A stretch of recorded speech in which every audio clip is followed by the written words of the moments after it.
Bonjour, je prends la parole à contre-jour et à contre-courant en réaction à un article de la Tribune de Genève sur des cérémonies clandestines d'ayahuasca qui auraient lieu dans les bois genevois, ou vaudois, ou fribourgeois. Alors, je prends la parole parce que j'ai beaucoup de recul là-dessus. Je vais d'abord m'expliquer peut-être qui je suis et d'où je parle.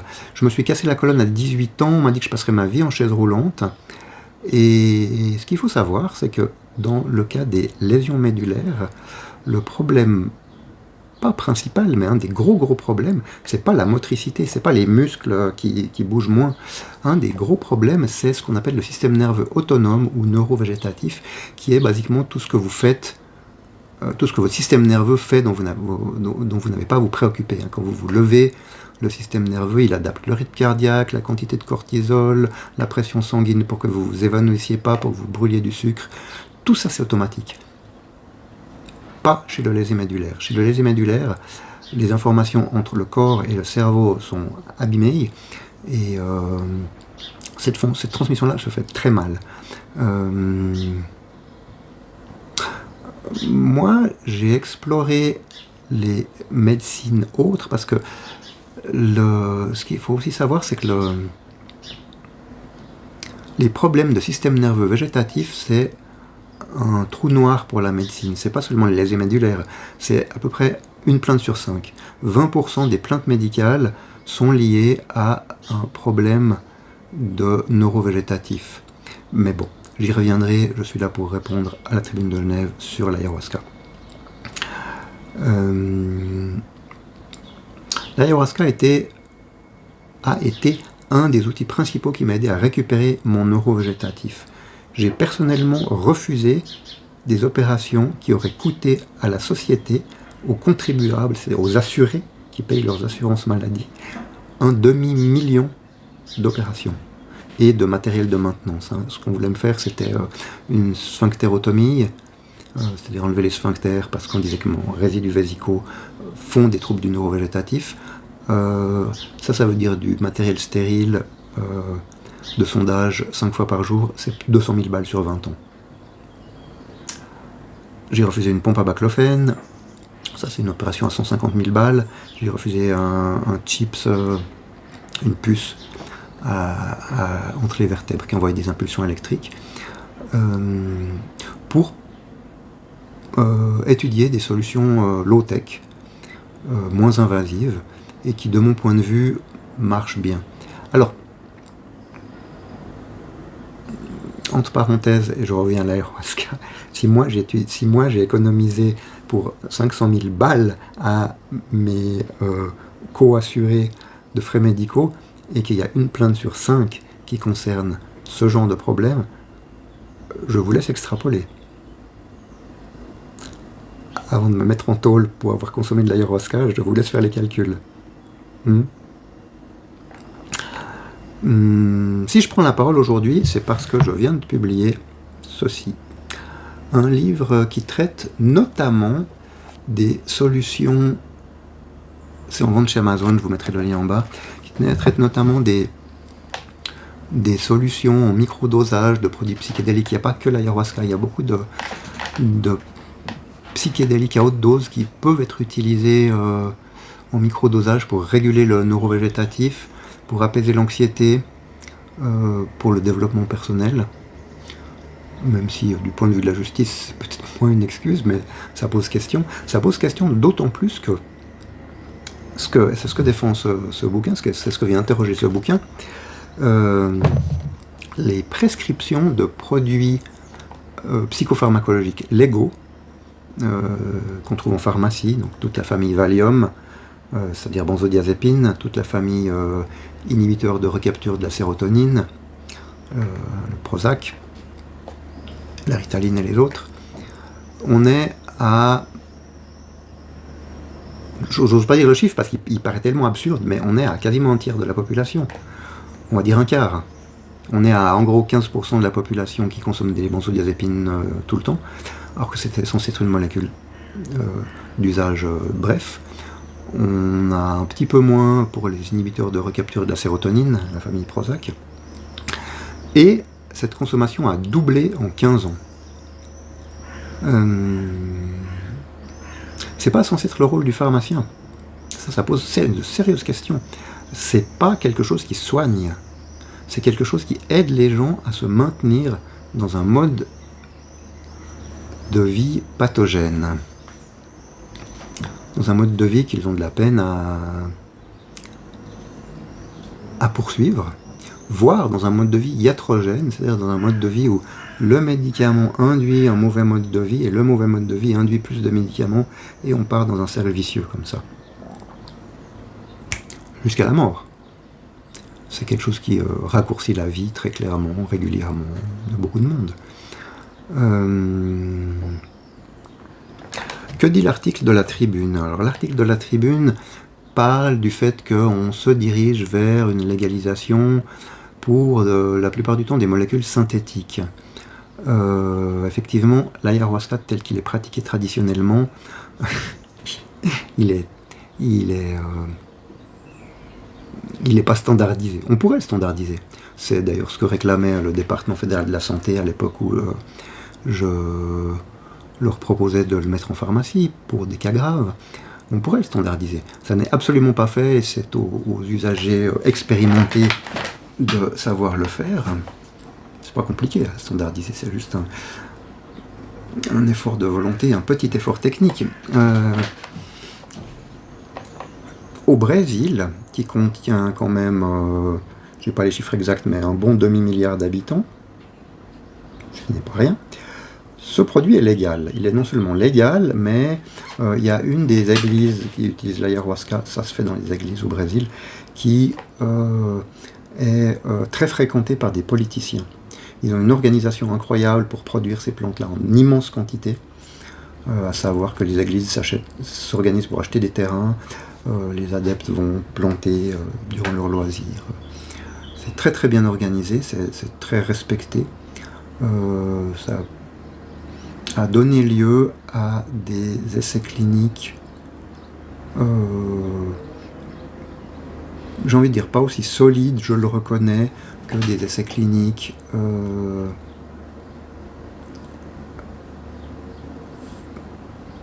c'est pas des essais cliniques hyper solides. Ça coûte cher, un essai clinique très solide. Mais quand on compare avec des essais avec les études rétrospectives sur la toxicité des produits qu'on nous donne en pharmacie, l'argument de la toxicité comparée ne tient pas. Ce qui tient, c'est une mauvaise habitude des pharmas d'aimer bien les molécules synthétiques parce qu'on peut faire du profit avec, parce qu'elles sont faciles à standardiser, et de ne pas aimer les plantes justement pour cette raison-là. Sauf que l'argument de tout bon, j'ai envie de dire de tout bon médecin, mais l'argument de toute personne qui connaît bien la phytopharmacologie et la pharmacologie tout court, ça va être l'histoire de la coévolution. Une série de molécules qui sortent d'une plante, le corps humain et le corps des animaux a appris à évoluer avec depuis très longtemps. Il a appris à gérer la dégradation par des processus généralement enzymatiques de ces molécules. Il le fait très bien avec très peu de dommages. En revanche, dégrader des molécules qui n'existent pas dans la nature et qui n'ont pas une très longue histoire de coévolution se fait généralement à un coût en termes de toxicologie pour le corps bien supérieur. Je l'affirme dans le vide, je ne vais pas vous mettre les références scientifiques, mais ça fait sens. Maintenant, moi je dirige un institut de recherche, de réinformation et de publication. Si on me mandate pour faire ces recherches documentées et avec des sérieuses bibliographies scientifiques, c'est quelque chose que je peux faire. Là, je voudrais juste remettre les pendules à l'heure, l'église au milieu du village, sur certains points qui sont mal compris.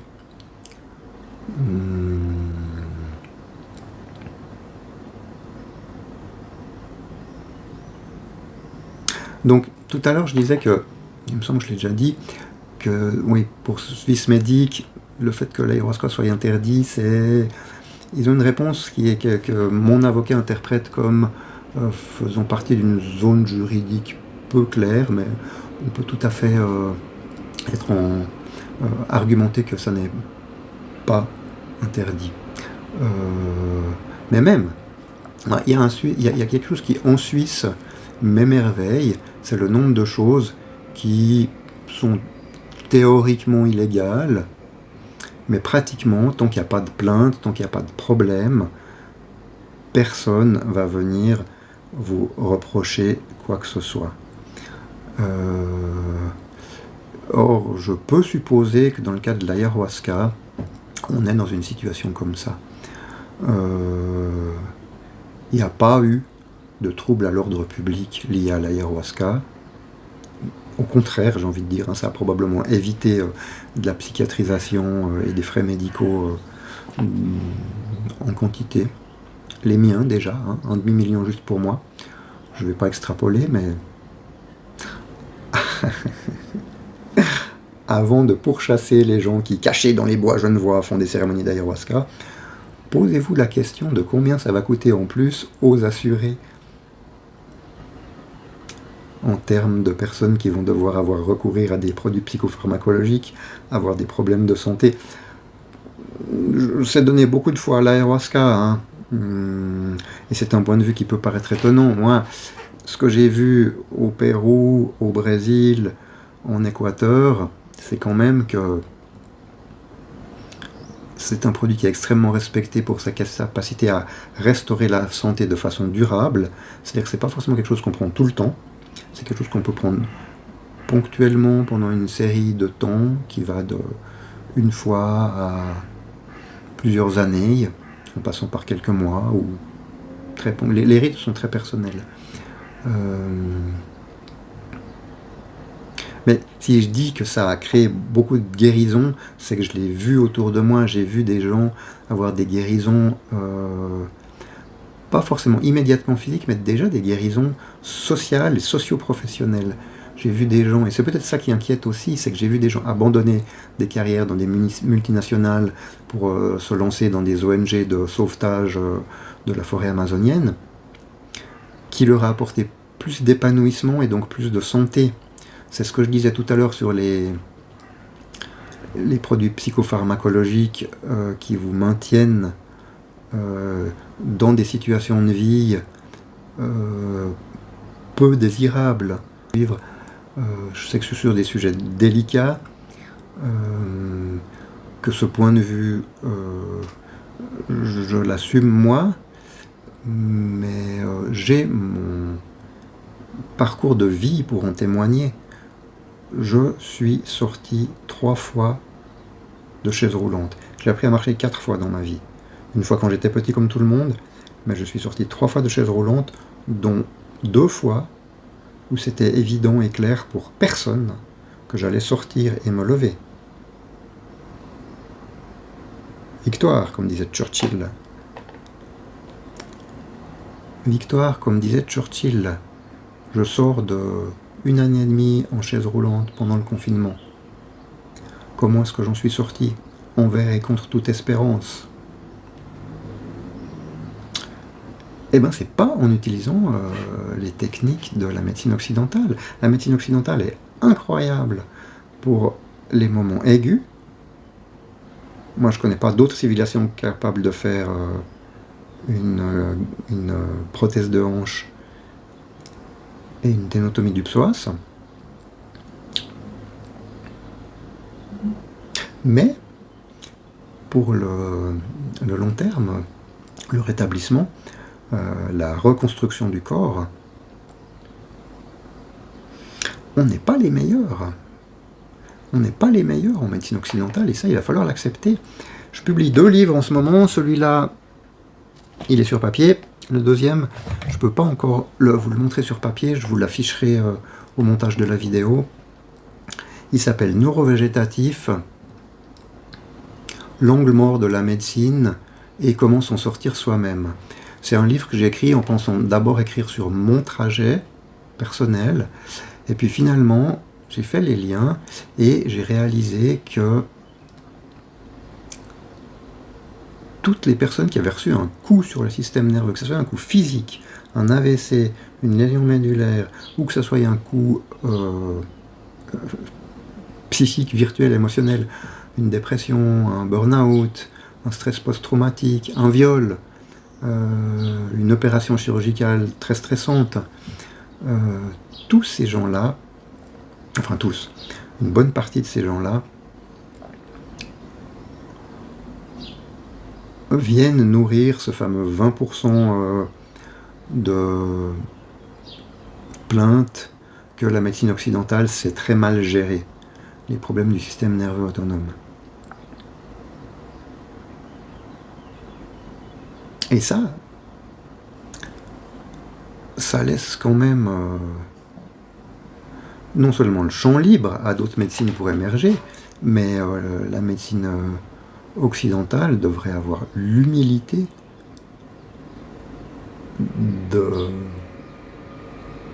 d'avoir une démarche proactive vers chercher à recourir à d'autres types de médecine qui ont été développés dans un cadre épistémologique qui ne leur correspond pas. Et c'est essentiellement ça le problème, je pense. Si on ne parle pas des problèmes d'ego.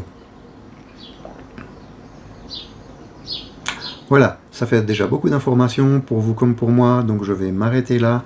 Je vais sans doute faire d'autres vidéos sur le même sujet prochainement. C'est quelque chose qui est extrêmement dense, il y a beaucoup de choses à dire.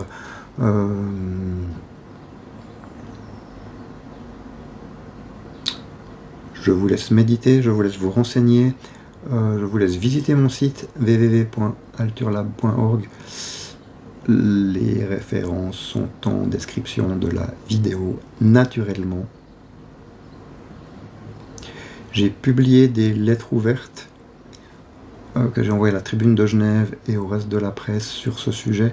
Je vous mets également les références en bas, dans la description de la vidéo. Je devrais être félicité. Est-ce que je finirai en tôle ? Je ne pense pas.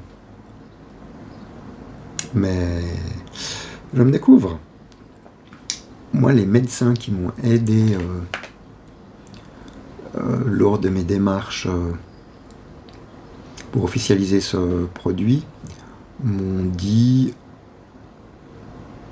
si tu n'arrives pas à la légaliser et que tu arrives à la faire venir sans trop de complications, fais comme ça. J'ai été encouragé par mes médecins. On est quand même dans une situation où il y a des manières de penser anciennes qui sont de plus en plus fragilisées et qui se défendent de plus en plus mal. Et le ton de l'article de la Tribune de Genève, l'ambivalence du ton de l'article de la Tribune de Genève est assez le reflet de cette situation. Donc de ce point de vue-là, c'est vrai que la Tribune de Genève a fait un article honnête.